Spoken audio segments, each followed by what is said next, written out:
हनुमान ज्ञान गुण सागर, जय कपीस तिहु लोक उजागर।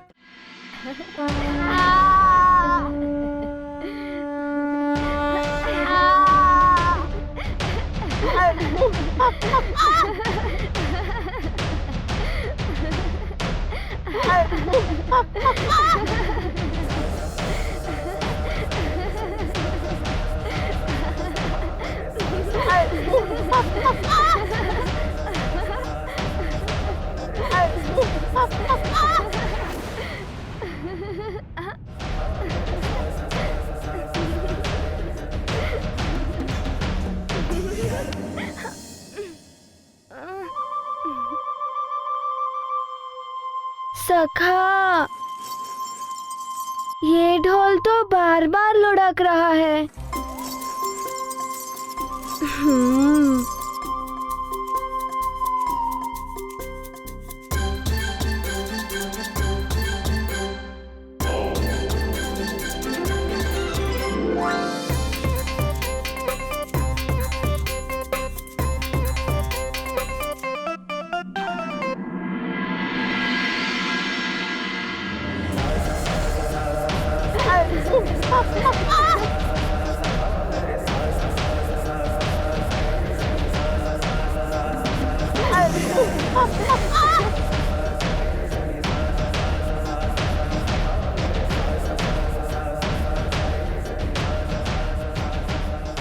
मित्र मारुति, तुम तो ढोल भी अच्छा बजा लेते हो।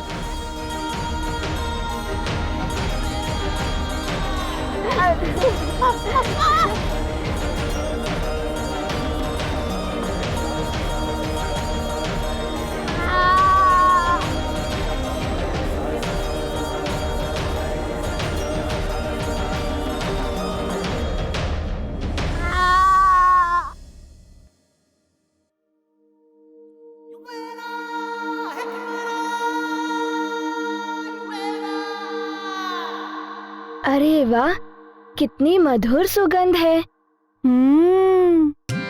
कहाँ से आ रही है ये?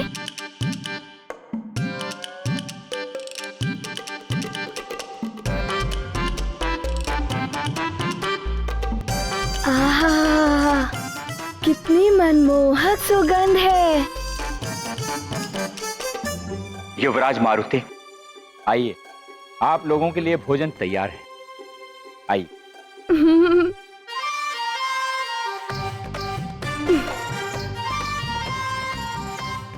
चलो मित्र।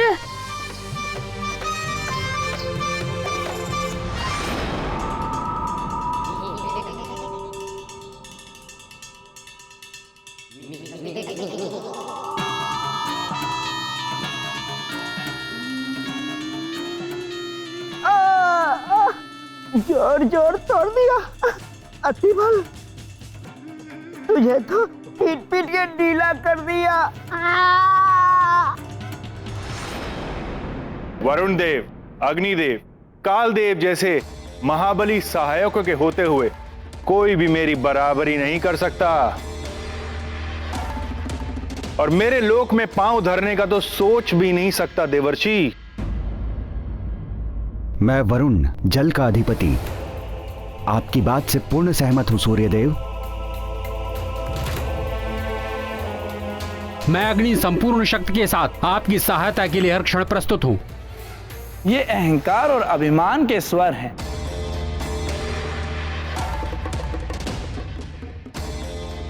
मुझ काल के होते हुए कोई कैसे सूर्यलोक पर पांव धर सकता है?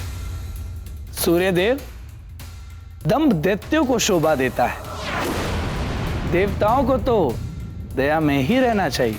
नारद जी, आप दैत्य कह रहे हैं मुझे?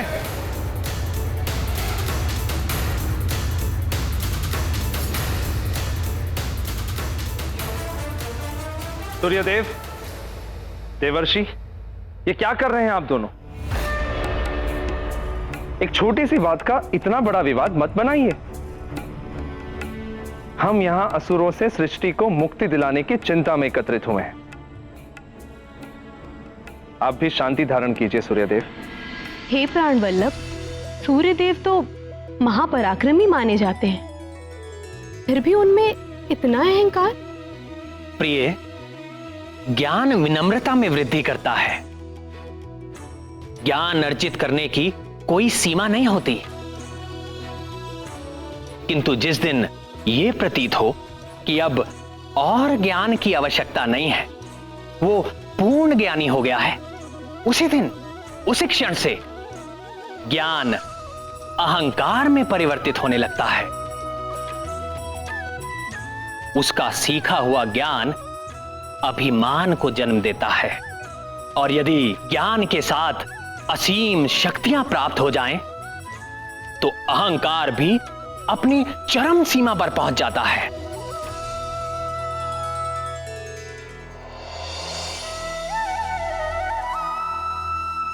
एक योगी की परीक्षा ऐसी ही परिस्थिति में होती है। सच्चा योगी असीम ज्ञान और अतुलित शक्ति पाकर भी विनम्र रहता है और मोक्ष के मार्ग को प्रशस्त करता है। किंतु अहंकारी पतन के अंधकार की ओर उन्मुख हो जाता है। यही सूर्य देव के साथ भी होने वाला था। शांति और शीतलता दुर्बलता के परिचायक है, जो कदापि मेरा स्वभाव नहीं।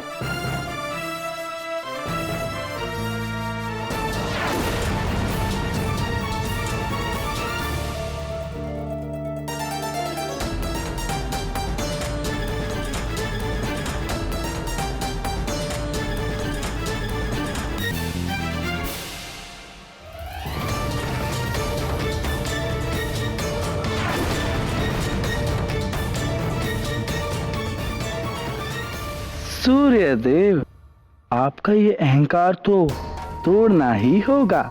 सुमेरु राज्य में होने वाला आयोजन ही निमित्त बनेगा आपके इस अहंकार के टूटने का।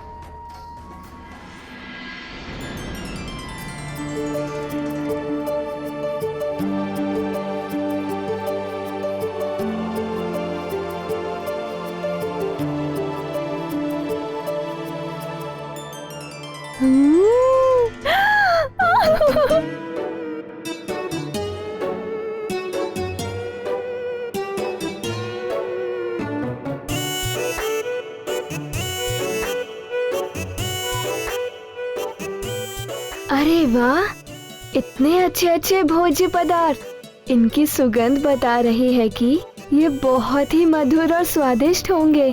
माँ ने तो आज तक इतने रुचिकर पकवान मारुति को खिलाए ही नहीं। युवराज मारुति, आरंभ कीजिए।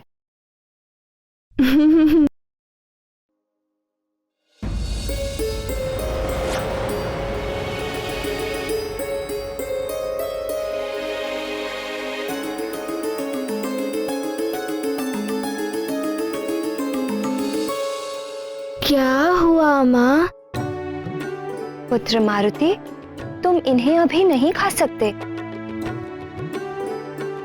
माँ, क्या ये खाने योग्य नहीं है? खाने योग्य है पुत्र, किंतु तुम नहीं खा सकते बस।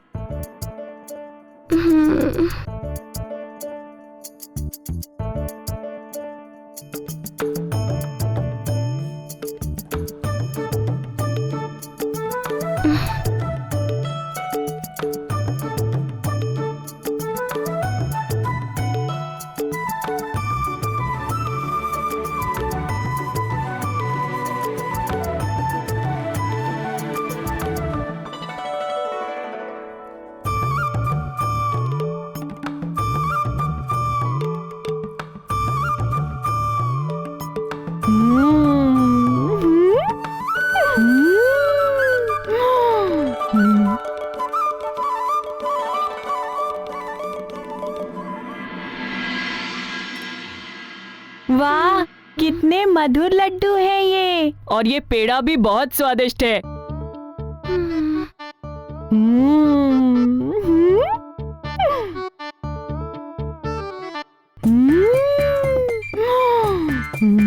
आनंद आ गया। मारुति का मित्र होना बहुत लाभदायक है। साधु ही साधु। ये लड्डू, ये खीर बहुत स्वादिष्ट है। चलो पेड़ा खाते हैं और मधुभोग भी। सब भोजन का आनंद ले रहे हैं, किंतु माँ ने मारुति को ही रोक दिया।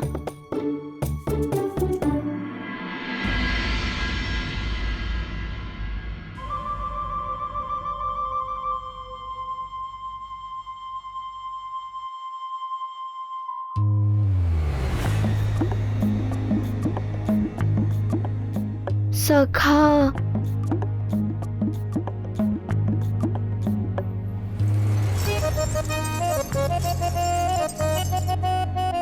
क्या तुमने कभी इतना सुगंधित और मधुर भोजन किया है? कोई बात नहीं सखा, दुग्ध भी अच्छा ही होता है। हाँ, अच्छा ही होता है, किंतु वे पकवान तो निश्चित ही दुग्ध से अच्छे होंगे। खीर, लड्डू, पेड़े, पूरी।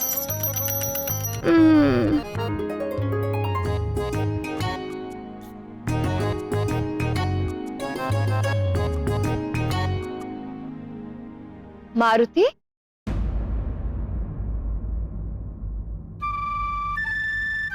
मारुति, पुत्र तुम वहां मुख बनाए क्यों बैठे हो?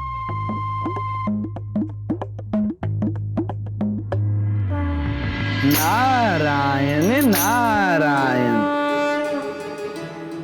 हाँ,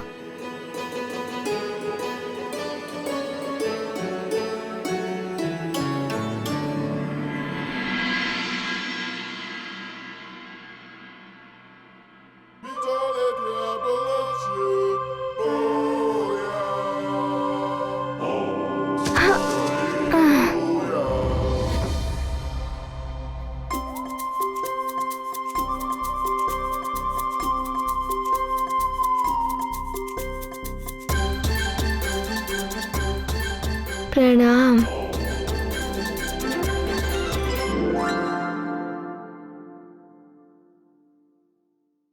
नारायण नारायण। इतने मधुर पकवान किसी भूखे के समक्ष और उसे खाने से रोक दिया जाए तो उसके मुख पर अप्रसन्नता तो दिखेगी ही।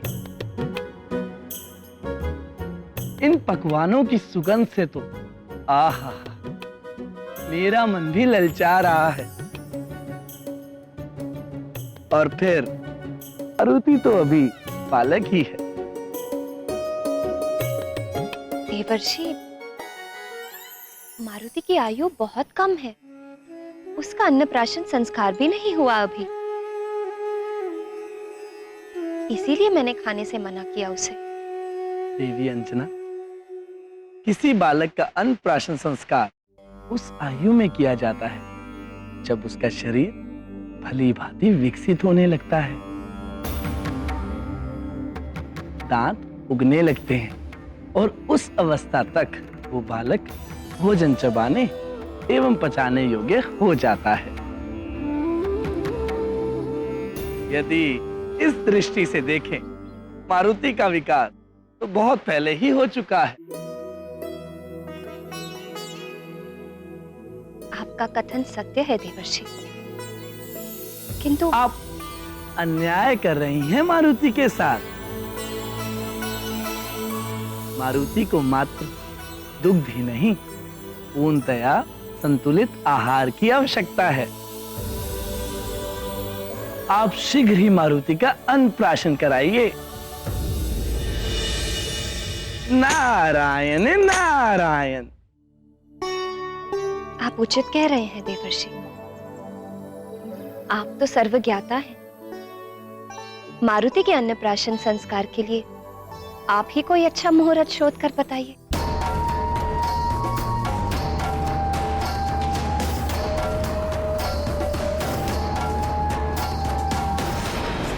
मारुति के अन्नप्राशन संस्कार के लिए आप ही कोई अच्छा मुहूर्त शोध कर बताइए। कल ही अन्नप्राशन संस्कार कर दीजिए। कल सर्वार्थ सिद्धि योग है, उसके पश्चात अमावस्या लग जाएगी। सूर्य ग्रहण का सूतक परसों प्रातः से आरंभ होगा, उसके पूर्व ही समस्त संस्कार पूर्ण कर लीजिए। नारायण नारायण।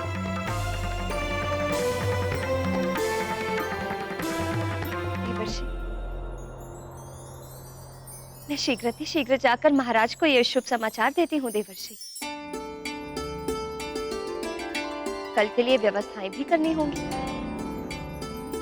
माँ, हमारे घर में ये सब है, पेड़े पकवान ये सब है, ये सब है।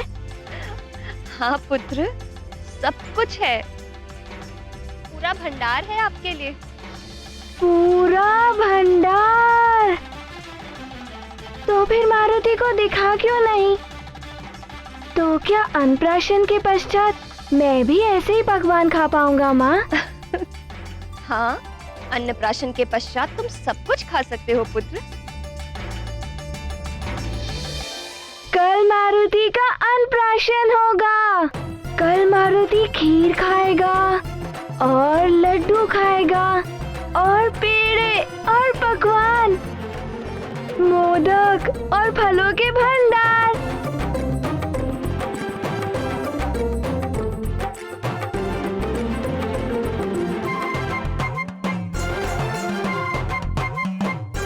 प्रणाम।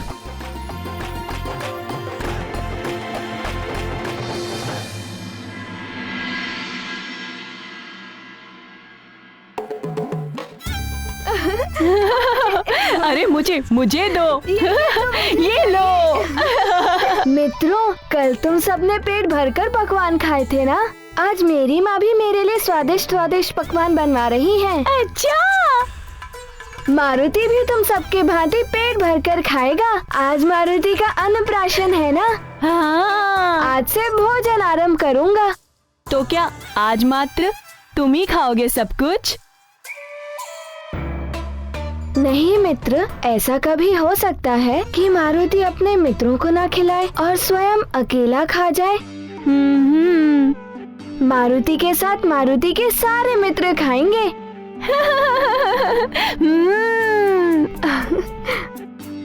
पुत्र मारुति। हाँ?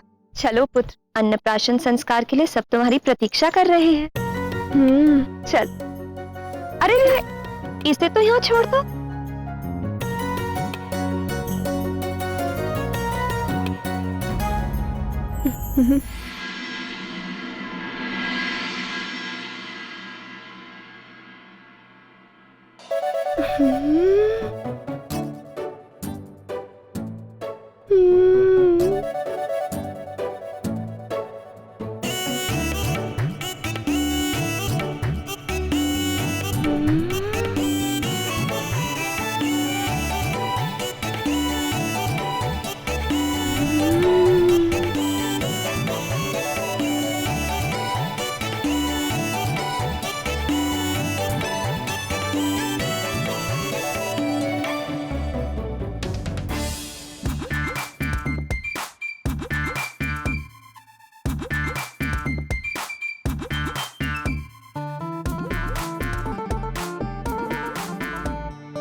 प्रणाम महाराज, प्रणाम महारानी। युवराज, अन्नप्राशन की बधाई। युवराज, हमारी ओर से यह तुच्छ भेंट स्वीकार करें।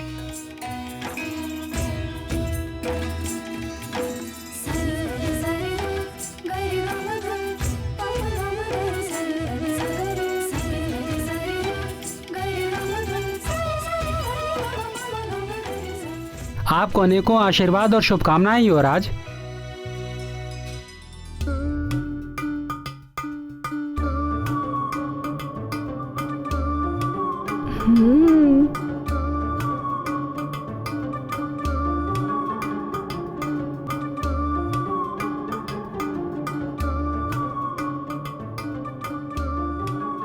ये लड्डू अवश्य ही मीठे होंगे। और ये पूड़ी, ये कैसी लगेगी खाने में? मारुति तो रोक ही नहीं पा रहा अपने आप को। ना जाने क्यों इतना विलंब कर रहे हैं सब। बालक मारुति की क्षुधा बढ़ती जा रही है और यही तो मैं भी चाहता था।